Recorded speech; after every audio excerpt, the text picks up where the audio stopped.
C. Joseph Vijay எனும் நான்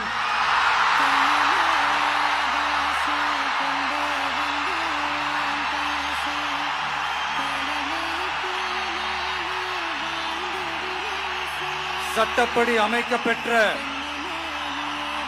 இந்திய அரசியல் அமைப்பின்பால் உண்மையான நம்பிக்கையும் மாறா பற்றும் கொண்டிருப்பேன் என்றும் இந்திய நாட்டின் ஒப்பில்லாத முழு முதல் ஆட்சியையும் ஒருமையையும் நிலை நிறுத்துவேன் என்றும்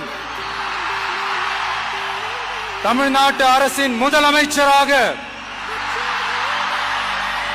உண்மையாகவும் உளச்சான்றின்படியும் என் கடமைகளை நிறைவேற்றுவேன் என்றும் அரசியல் அமைப்பிற்கும் சட்டத்திற்கும் இணங்க அச்சமும் ஒருதலை சார்பும் இன்றி விருப்பு வெறுப்பை விலக்கி பலதரப்பட்ட மக்கள் அனைவருக்கும் நேர்மையானதை செய்வேன் என்றும் ஆண்டவன் மீது ஆணையிட்டு உறுதிமொழிகிறேன்.